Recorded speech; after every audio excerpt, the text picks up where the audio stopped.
Right, I'm not gonna lie to you. Not gonna lie, this is about the fifth attempt at doing this, right? So I'm trying to do it directly through YouTube, which is not something I've ever done before. So I'm trying to. I know where I'm going wrong. I've just realised what I'm doing wrong. Just give me 1 second. I think I've got to go to here. I'm going to click that, and I've got to click share audio as well. So I need to click that. All right, now you should be seeing.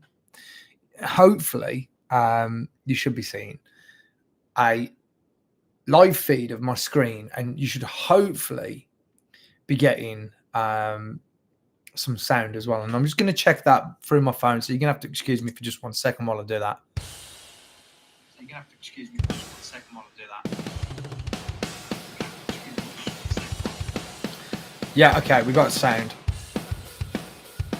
So as you can hear, I've got some metal drums going at the moment. Yeah. Now the drums that I've decided to use in this particular session are the Slate Digital drums. Now, the reason I go with the Slate Digital drums is I just feel out of all of the sort of drum plugins, I feel like these ones are probably the most realistic sounding.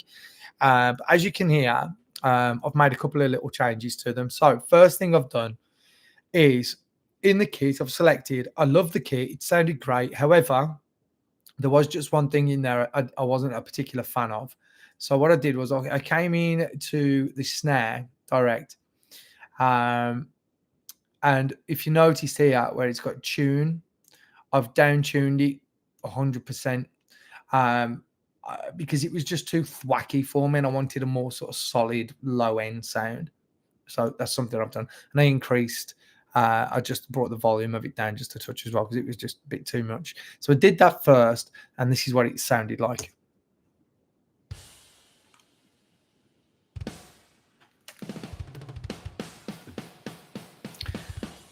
It sounds okay, but a little bit lifeless. So then I added this plugin here. It's BSA, Black Salt Audio.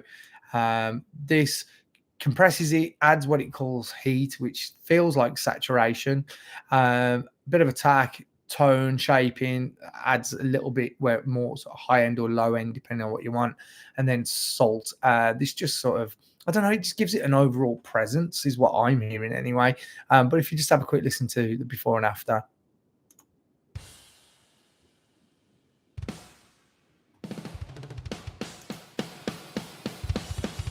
Really brings the drums alive.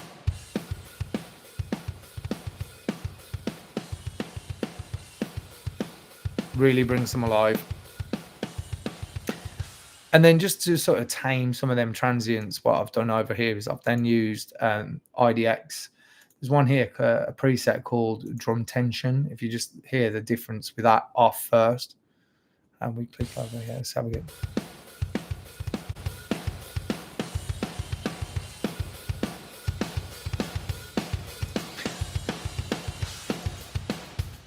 So I turn them off again.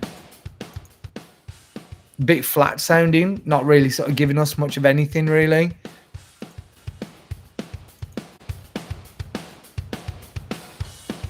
And then once we've added those two simple plugins, it's obviously made, I think, a world of difference. So then we've moved on to the bass, and we've got just the modern stack straight out of Logic. It's one of Logic's very own plugins, so you know, nothing fancy going on here. If I just play from here for you.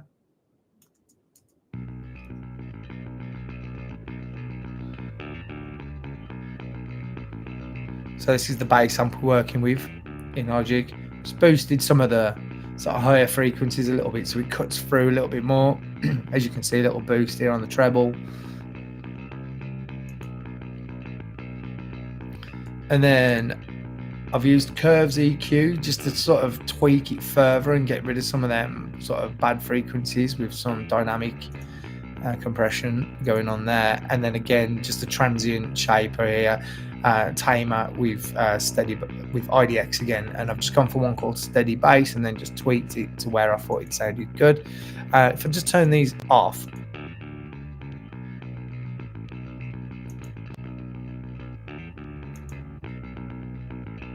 So it's not doing loads and loads, but it's doing enough. So if I put them two together now,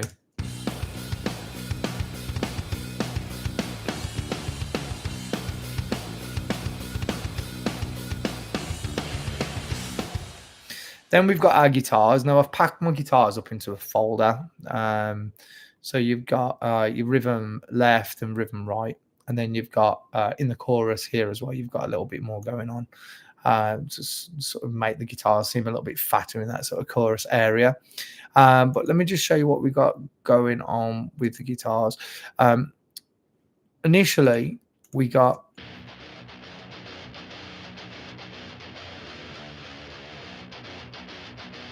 the guitars were slightly out of sync, so I've used something called Sync VX, which is actually more known for being a vocal syncing plugin. That's what they advertise it as.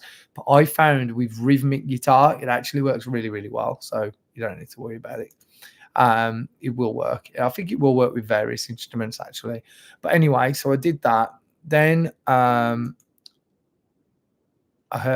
I've used this plugin here,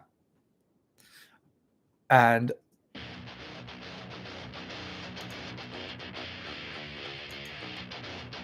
it's called Aggro. It's another Waves plugin. As you can see from that plugin, all we've done, we haven't really messed with it too much. Kind of like the sound it was giving. I've left a little bit of bass in there because I want it to sound really fat and chuggy. And then we've got Telos guitars. Now, if I just turn Telos guitar, let me just show you this for just a second.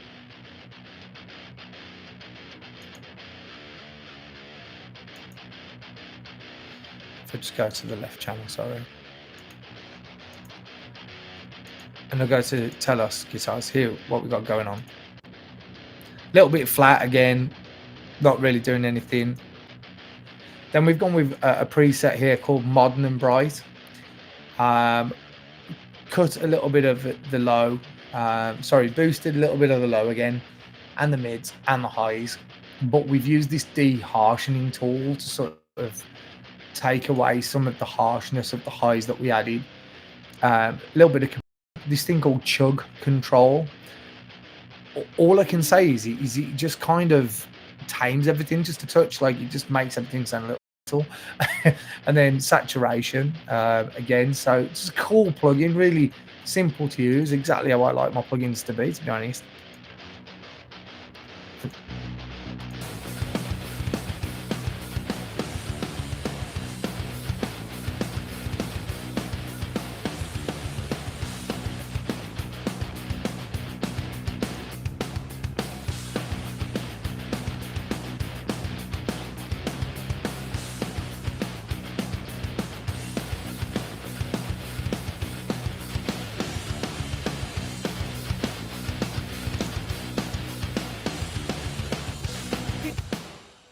And then obviously we've got some vocals and we've got some synths and stuff as well. So I just want to show you a few bits that we've got going on in this song. There's one bit I've got to alter actually. That's the whole reason why I came online in the first place.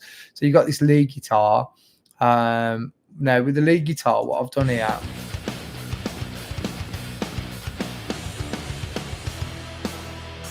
you hear them kick in there. So what we've got going on here is, I'm just going to solo these for a sec. Let's find them for you. They're in here somewhere. No, they're not. Where are they? I've lost them. There they are. My MIDI channels. And what I've used is this really cool plugin. I absolutely love this thing. It's called Strings. It's just so cool.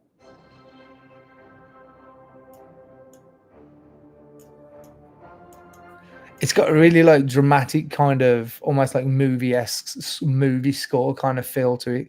So I used that, and then I used USynth as well. And then USynth, this totally different. This is more for like a pulsating pad that we've gone for. And the two of them together sound like this when it kicks in.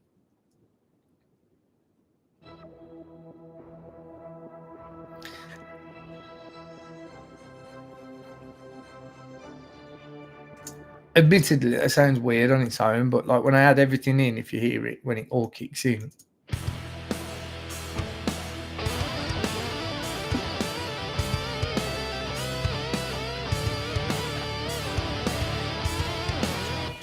Right, I've just turned all of the lead guitars on now, haven't I? Like a plonker. So let me just turn some of these off.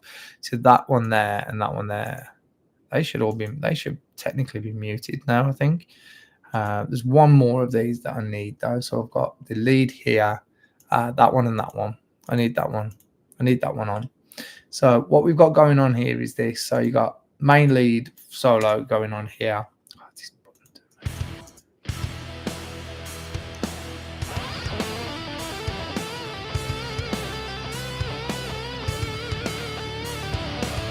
And this bit's fine.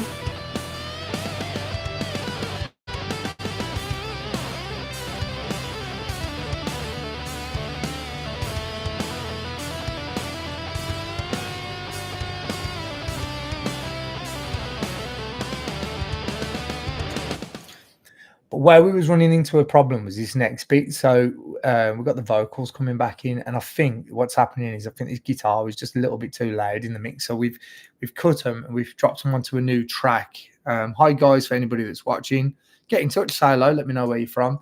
Are you a musician too? I'm just sort of learning this stuff, but I like to post stuff as I'm learning. But then I've got this guitar here that now when the singing comes back in, I need to lower it.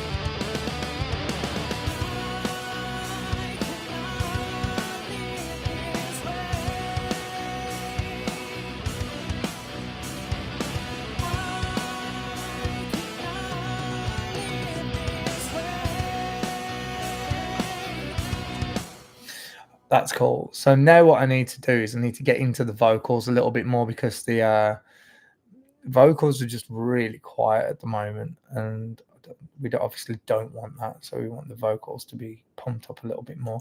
So what I'm going to do with the vocals, because we've got Xbox Pro running on the vocal. Now I've got the new Mantra. I tried it and it does sound good, but it just doesn't.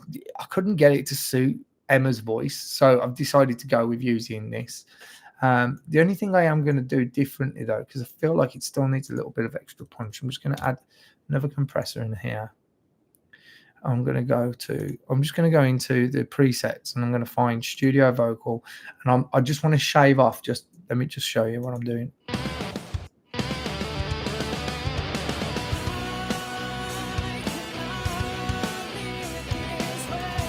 Tell you what would be a good idea if I put it on the correct track. So if I take that off there and I pop that in between those two, that's where I want it.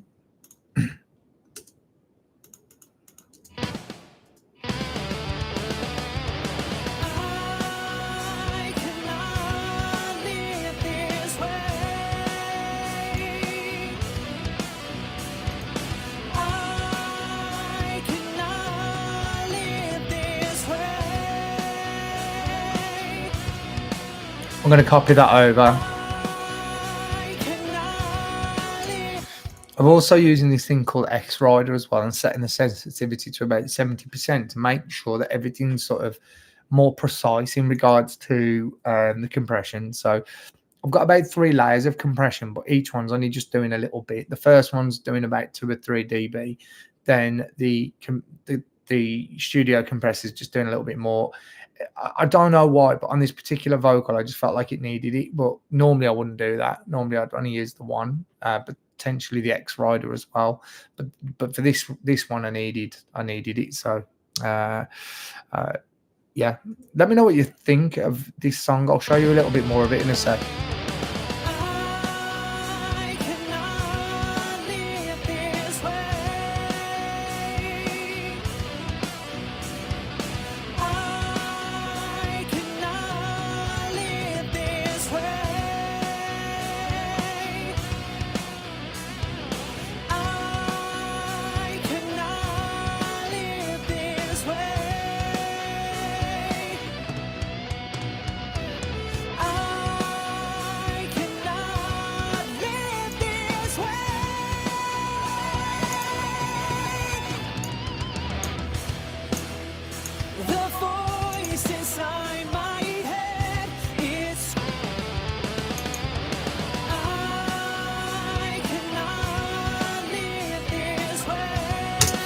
So there you go. So then we've got all the way back to the beginning now. Let's just go back to the start and see where we're at here.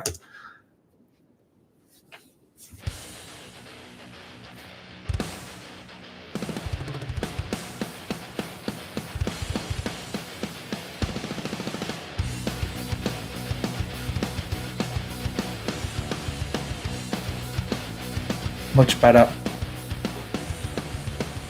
Be a good girl. Do as they say. Be a bad girl.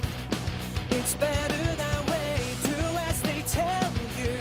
You better follow the rules or just be reckless and then destroy all those fools.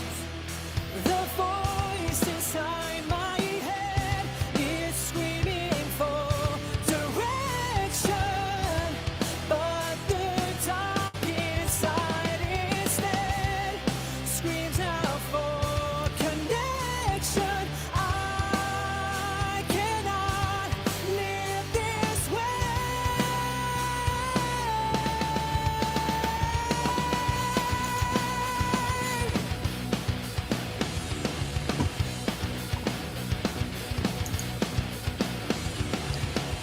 Be a good girl. Try harder to please or be a bad girl. Spend the night on your knees. Do what they tell you or do what just feels right. Be an angel or a I like that. It's sounding good to me. The voice inside my head is screaming for direction. But Yeah, so I think all I need to do now with that one is, well, it'll need bouncing, obviously. And then once I've got a mix down and we're completely happy with the mix, once we've just settled on it, then we'll go into the mastering phase. But for now, I just want to make sure that the people I'm recording this for are happy with it. It's sounding good to my ears, but I am mixing on headphones today. So what I'll do before I deliver this to anybody is I will actually head into the studio, listen through the monitors, and do any last bits of tweaking there. I'm just going to put these into a summing track. There we go. Call these simps. They're not really simps, but they're strings and simps. So we've done that.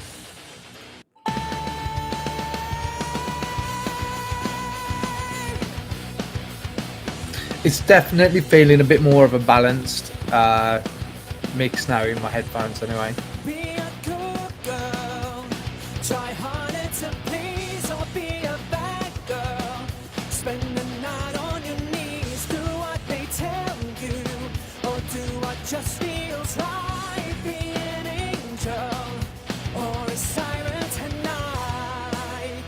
The voice inside my head is screaming for direction.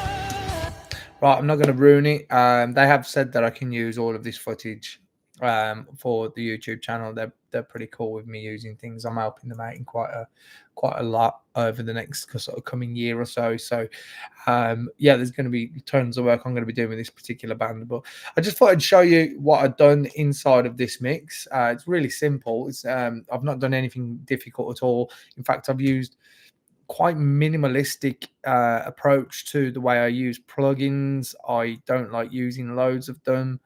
If I can keep it to one or two, then I will. Yeah, and that's how I'm working with these particular tracks. Hopefully you enjoyed that. I'll do some more of these now. I know how to set it up live. I'll do a few more, maybe more of them of the evening though, when people are around, because people are probably still at work at the moment. But yeah, thank you very much for anyone who did watch, and I'll be back again soon with some more. Thank you.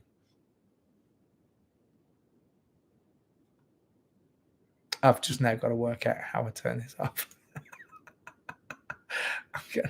I'm gonna end the stream now. Goodbye.